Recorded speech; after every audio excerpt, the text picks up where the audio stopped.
Bonjour à tous, bienvenue dans une nouvelle vidéo de coloriage et avis de film, série, émission télé, autre, où je vous présente mon avis sur différentes choses que j'ai vues. Je vous mets en barre d'informations toutes les bandes annonces de ce dont je parle, donc n'hésitez pas à aller regarder ça pour voir si jamais ça vous intéresse ce que je dis, si ça peut vous intéresser en regardant la bande annonce. Je fais régulièrement des vidéos de ce genre ces derniers temps, donc je vous en mettrai quelques-unes en barre d'informations si jamais ça vous intéresse d'en voir d'autres. Le côté coloriage, c'est parce que j'aime bien ça déjà, et puis c'est pour aussi faire un support un peu visuel et pas juste m'entendre parler comme ça. Alors désolé, vous voyez pas une seconde, mais m'entendre parler comme ça entre guillemets dans le vide. Alors je vais vous parler aujourd'hui de la série Upload, qui est donc sur Amazon Prime, dont je vous ai déjà parlé plusieurs fois, mais j'ai pas voulu vous faire tout dans la même vidéo de coloriage, tout le fait que je vous en parle encore.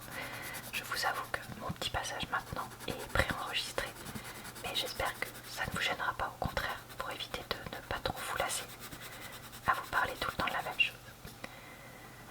Donc dans cette série, on est en 2033 si je dis pas de bêtises, et quand on meurt, si on meurt pas trop vite entre guillemets, on peut être, notre conscience peut être uploadée dans une réalité virtuelle, et du coup on peut continuer à vivre entre guillemets dans cette réalité là, et du coup avoir des contacts avec les personnes qu'on a laissées derrière nous afin de ne pas disparaître complètement.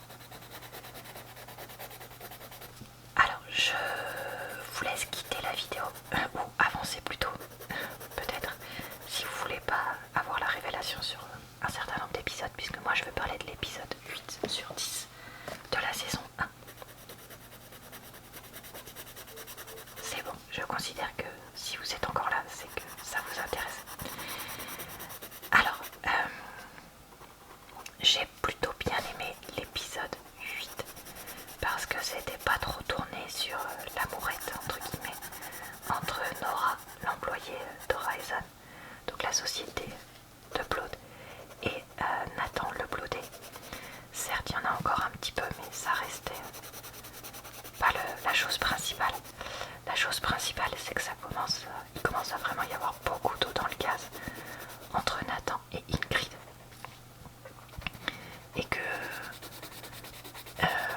la mère de Nathan revient un peu sur le devant de la scène, parce que je trouve quand même intéressant qu'on insiste sur le fait que l'upload ça coûte extrêmement cher et que tout le monde ne peut pas se le payer. Parce que ça, c'est un message qui est intéressant, moi je trouve. J'ai quand même bien aimé la scène de rencontre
Donc on verra ce que je dirais sur les 3 derniers épisodes, parce que je vous parlerai de ça d'ici quelques minutes.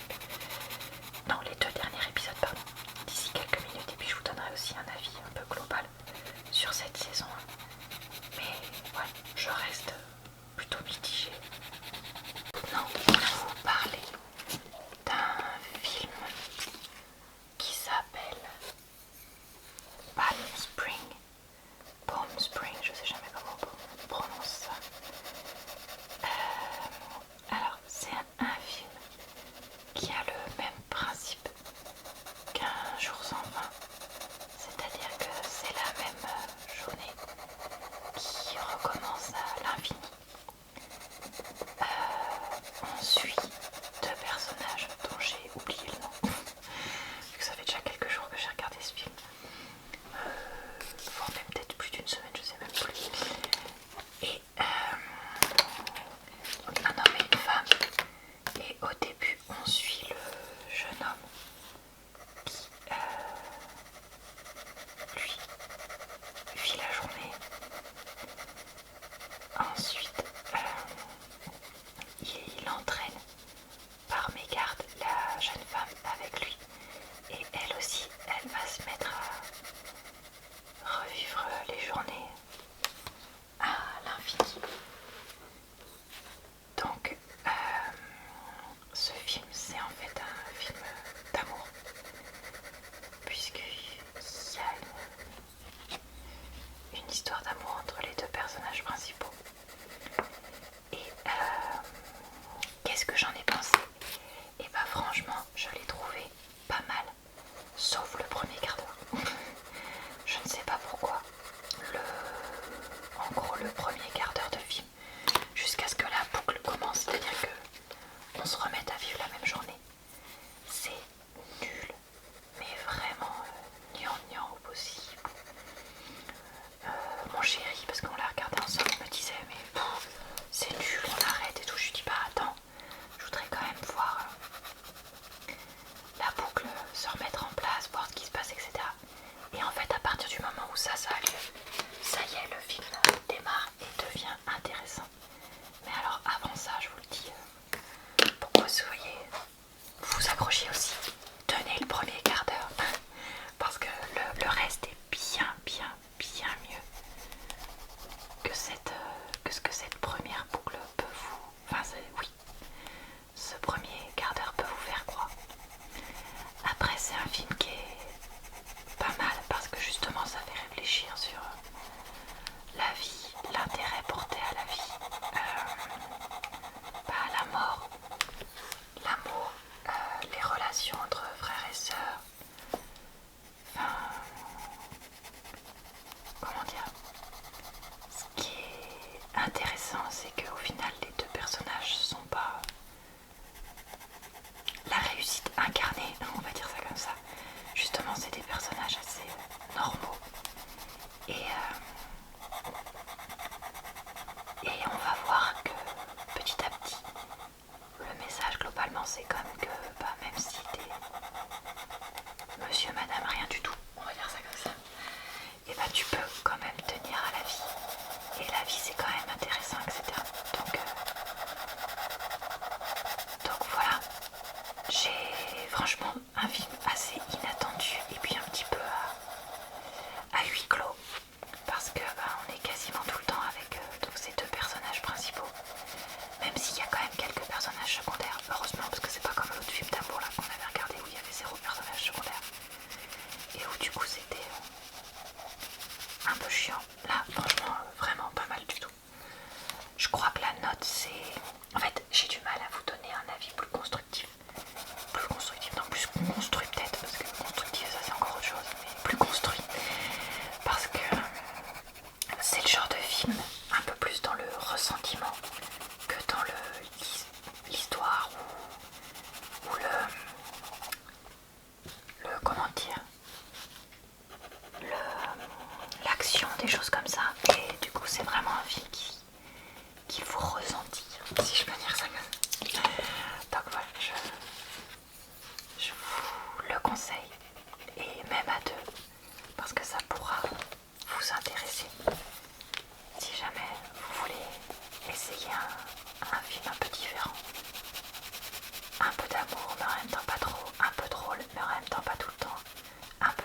en même temps pas tout le temps, enfin vous voyez.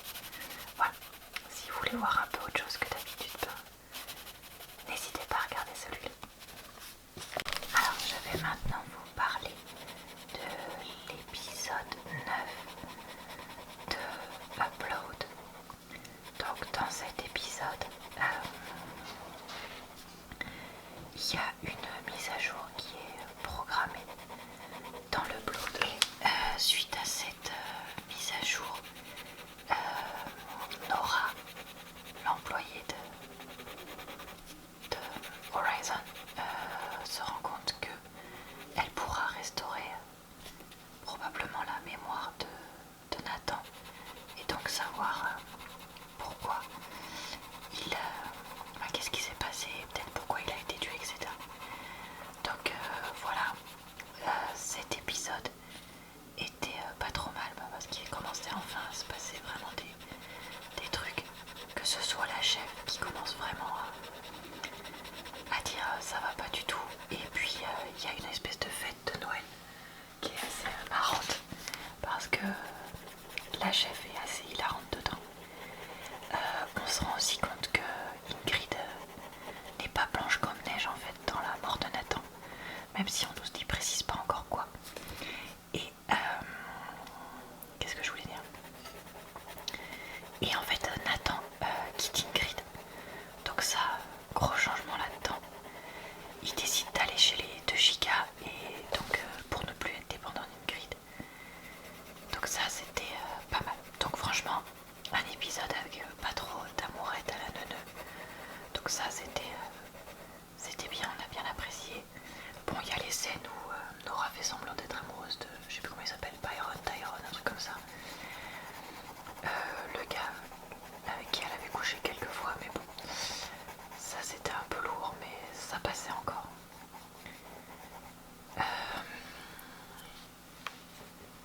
Attendez, je voulais dire autre chose aussi.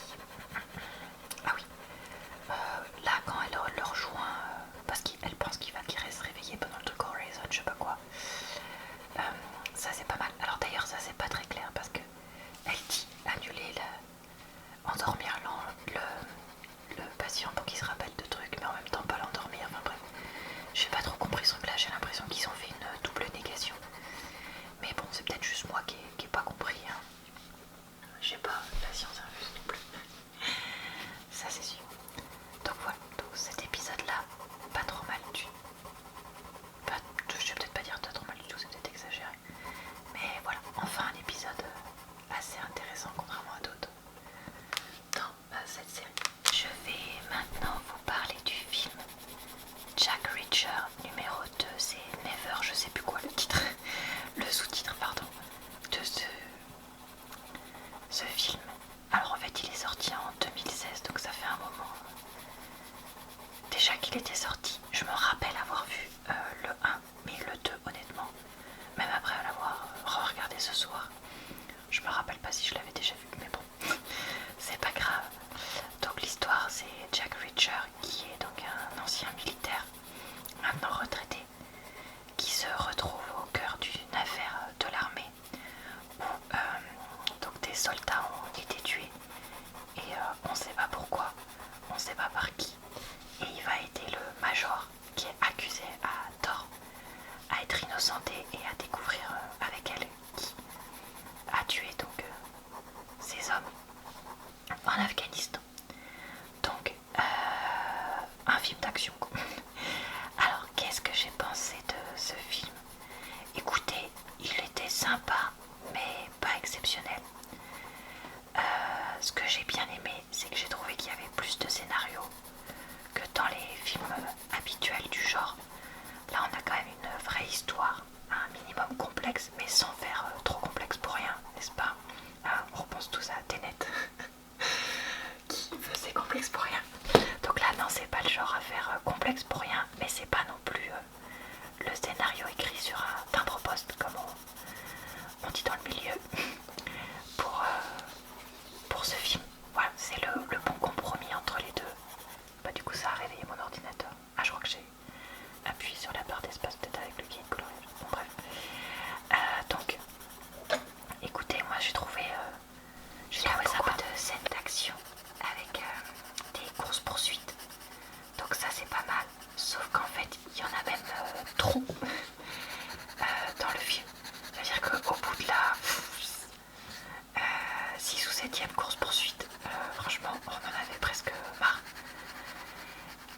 surtout que elles sont pas mal filmées, j'irai pas jusque là, mais elles sont pas aussi bien filmées que dans... C'est quoi l'autre film déjà dont je vous avais parlé là avec Vin Diesel, où justement les scènes d'action étaient vraiment super belles.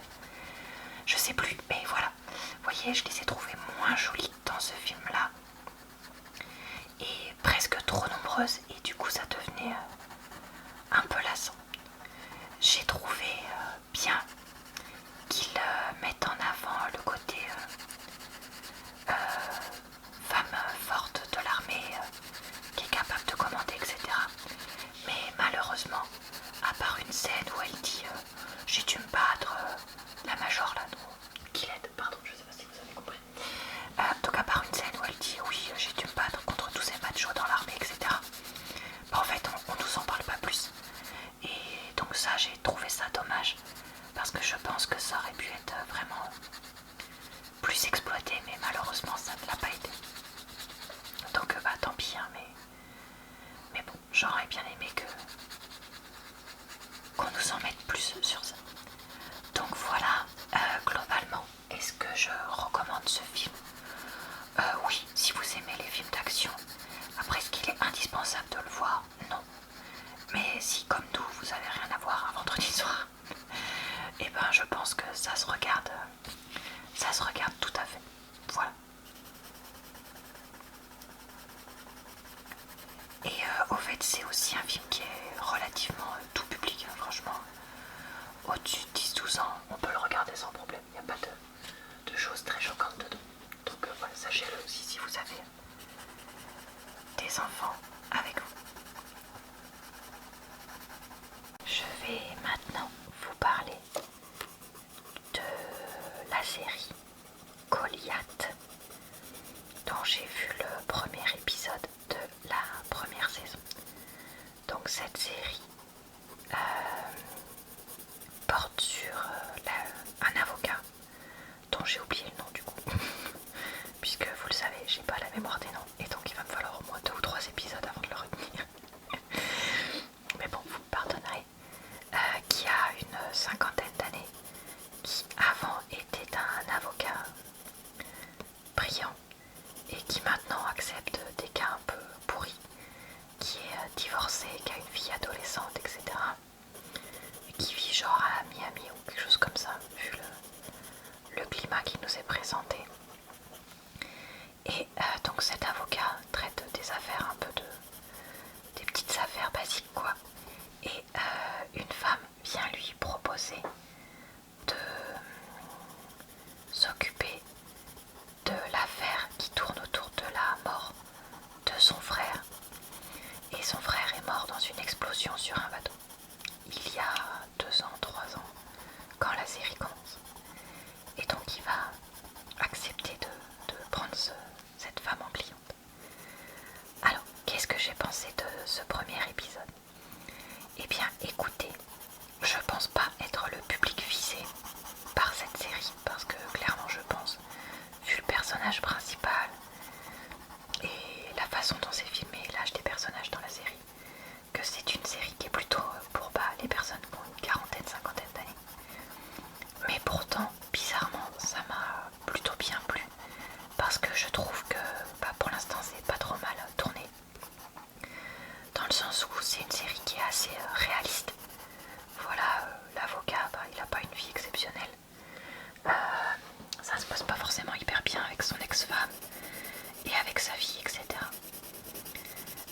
Et c'est pas tourné en accéléré comme peuvent l'être certaines séries un peu policières ou de ce genre, un peu comiques de ce genre. En fait, c'est que c'est pas une série comique, voilà, c'est peut-être ça aussi qui fait ça.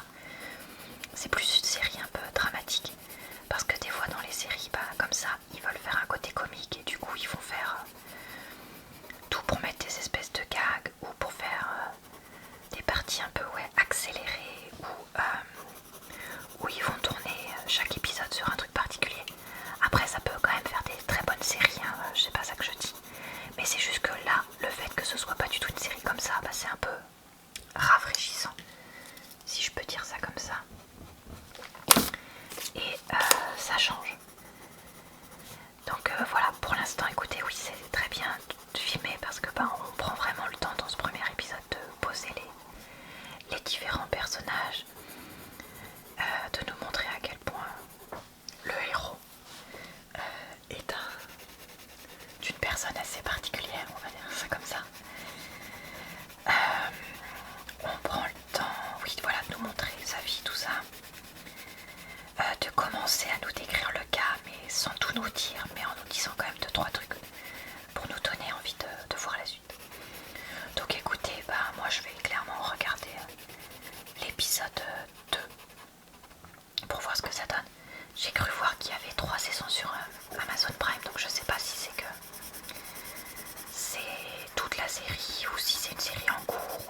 cet épisode, il se passe enfin vraiment des choses. Il était temps parce que franchement cette série, ils sont vraiment fait traîner. Bon, je vous le dis tout de suite, au final on ne sait toujours pas qui a tué Nathan. Mon amour il était méga déçu, il dit ah non, on le sait toujours pas et tout. Je lui dis mais franchement, on s'en doutait qu'on allait toujours pas le savoir. Non, ils ont déjà fait traîner le truc toute la saison 1, ils allaient clairement le faire traîner la saison 2. Donc voilà, du coup, donc voilà, on sait toujours pas qui l'a tué. Par contre, Nathan part chez les 2 gigas. On se rend compte que c'était un peu, pardonnez-moi l'expression, mais un trou du cul. Quand il était vivant, parce qu'il voulait absolument vendre l'application, en fait, clairement, c'était sûr que c'était lui qui voulait vendre entre lui et son associé, mais voilà, pour gagner de l'argent, pour pouvoir se marier avec Ingrid, etc. On se rend compte que le père d'Ingrid, donc sa copine, lui a proposé beaucoup d'argent pour vendre le code de son application. On se rend compte aussi qu'il y a un type ultra bizarre qui a essayé de tuer Nathan de son vivant, qui était aussi là quand il y a eu son accident de voiture qui l'a tué. Et que ce type là, toujours le même ultra bizarre, a essayé de tuer Nora l'ange gardien. Donc clairement il y a anguille sous roche. Voilà, donc plus d'autres choses que je vais passer, et puis un gros retournement de situation qu'on nous propose à la fin. Pareil, je ne vais pas vous dire ce que c'est parce que quand même je ne vais pas non plus tout vous révéler, sinon déjà que cette série n'a pas grand intérêt, alors, ça vaut vraiment plus le coup. Qu'est-ce qu'on a pensé de cet épisode avec mon amoureux? On l'a plutôt bien aimé parce que voilà, il se passe enfin plein de choses dans un épisode sans qu'il y ait trop d'amour et de neuneux et pénible. Nora, elle se rend compte que Nathan c'est pas l'homme qu'elle croyait complètement connaître, donc ça c'était un peu intéressant parce que ça donnait enfin un peu de profondeur à l'histoire. Donc voilà, ça c'était vraiment pas mal. Et comme trop souvent ils ont attendu la fin de la saison pour faire des épisodes intéressants. Je vais en profiter pour donner mon avis sur l'ensemble de la saison 1, vu que ça y est, j'ai terminé les épisodes. Donc j'ai trouvé cette saison 1 très moyenne. Franchement le premier épisode est vraiment bien. Les épisodes 7 et 8 sont vraiment pas mal. Il y a l'épisode où ils vont dans l'espèce de dark web qui est pas mal. Il y a quoi d'autre comme épisodes qui sont... Enfin voilà, franchement sur une saison de 10 épisodes, il y en a au final 4 ou 5 qui sont bien ou pas mal. Donc est-ce que ça vaut le coup? Honnêtement non. À qui est-ce que je recommanderais cette série au final? Franchement je sais pas trop pour qui cette série elle est faite. Parce que d'un côté j'aurais envie de la recommander à des personnes... Désolée, on entend mon amoureux qui est au téléphone. À des personnes qui sont plutôt jeunes et qui du coup pourraient se laisser intéresser par les histoires d'amour assez mièvres de cette série. Parce que un côté peut-être plus naïf et moins désabusé que moi. Mais d'un autre côté, je me dis que pour se reconnaître un minimum dans cette série, c'est quand même pas mal d'avoir un peu une expérience de la vie, s'installer, tout ça, les premiers boulots. Donc peut-être plutôt 22, 23, enfin 25 quoi plutôt. On va généraliser parce que ça dépend quand est-ce que tu finis tes études. Donc voilà, donc franchement, à part si vous avez 20-25 ans et envie de pas vous prendre la tête devant une série, j'irai probablement pas recommander cette série là. C'est plutôt une série pour femmes, franchement, vu comme les amourettes sont lourdingues. Ou alors pour hommes qui est vraiment pas gêné du tout par ça. Moi le mien, il en pouvait plus à la fin. Mais même moi j'en pouvais plus, et pourtant j'aime bien de temps en temps regarder une petite comédie romantique, donc c'est dire. Donc est-ce que ça vaut le coup vraiment le coup de la regarder? Honnêtement, non. J'irai pas du tout jusque là. Après, bon, c'était... certains épisodes étaient vraiment sympas, d'autres honnêtement on avait juste envie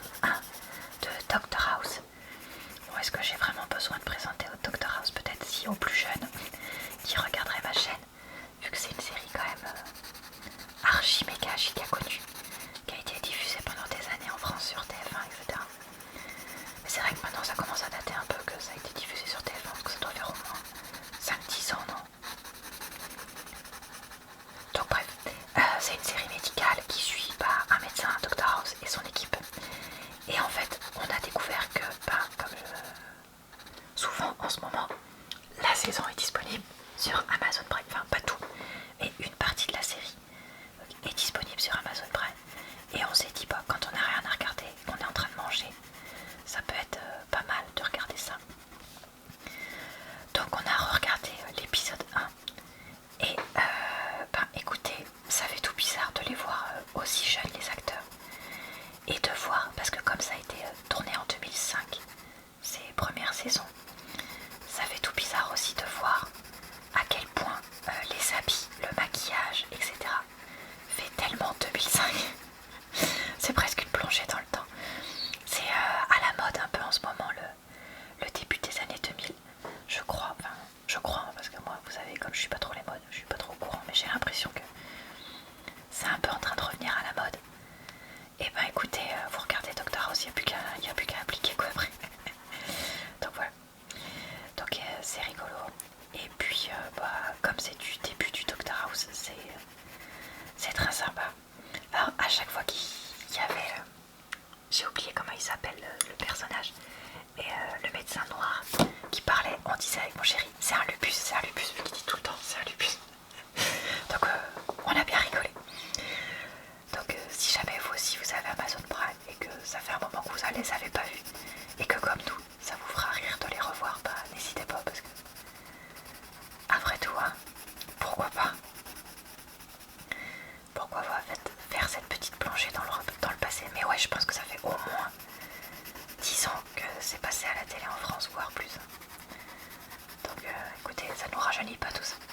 Et enfin, la dernière chose dont je voulais vous parler, c'est l'épisode 2 de la série Goliath, dont je vous parlais tout à l'heure. Dans cet épisode 2, ce qui se passe, donc je rappelle que pour ceux qui veulent pas avoir de spoilers, il faudra éviter de regarder cette séquence. Donc ce qui se passe dans l'épisode 2, c'est que du coup donc le héros, dont j'ai aussi toujours oublié le prénom, doit aller à la cour pour défendre, enfin relancer le dossier, le procès. Sauf que il se présente pas parce qu'il est piégé par un policier qui l'arrête et qui le met en garde à vue. Et du coup on se dit bon bah c'est mort, terminé pour le procès, etc. Et en fait il va trouver une autre façon de relancer le procès. On apprend que en fait, ah oui, c'est Billy qui s'appelle, puisqu'ils disent tout le temps Billy. Donc Billy est celui qui a cofondé l'énorme compagnie d'entreprise d'avocats qu'on voyait depuis le début, et que du coup le patron avec qui il a fondé ça est son ennemi juré. Et donc on comprend que bah, ça va être un combat en fait entre un petit peu les deux hommes, avec comme prétexte le procès de l'homme là qui a disparu, mais qu'au final c'est pas seulement ça qui se passe. Alors qu'est-ce que j'ai pensé de ce deuxième épisode? Eh bien je l'ai globalement bien aimé aussi. Alors j'ai quand même trouvé certains passages un peu trop lents, notamment l'espèce d'amourette avec la plaignante, on appelle ça comme ça je crois. Je suis désolée, hein, je suis pas au point sur le vocabulaire juridique. Mais en gros, la sœur du gars qui a demandé à ce que le procès soit refait, je ne sais pas comment on dit non plus. Donc voilà, donc ça c'est un peu lourdingue. Mais sinon, globalement, j'ai trouvé qu'il se passait quand même pas mal de choses. J'ai trouvé que la variété des personnages était assez intéressante. Entre la prostituée qui est aussi secrétaire juridique, l'autre avocate qui est aussi agent immobilier, Billy qui est le super avocat déchu, son ex-femme, etc., etc. Enfin voilà, je trouve que ça c'est vraiment pas mal du tout. Mais il y a quand même certains passages que j'aimerais qu'ils se passent plus vite. Après, je me demande du coup comment la série va faire pour ne pas devenir ennuyeuse. Parce que ben, c'est quand même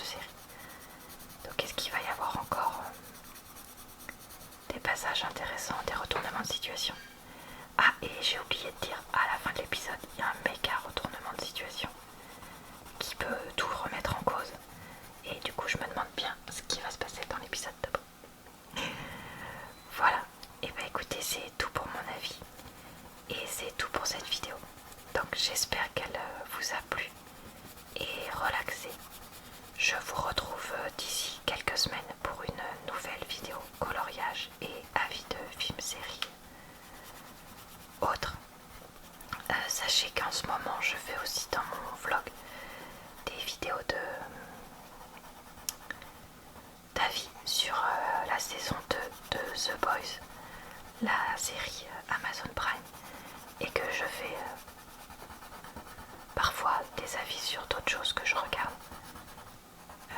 que je souhaite pas forcément développer dans les vidéos aujourd'hui, parce que, enfin dans ce genre de vidéo complète, puisque je souhaite donner mon avis un peu plus vite et un peu plus rapidement.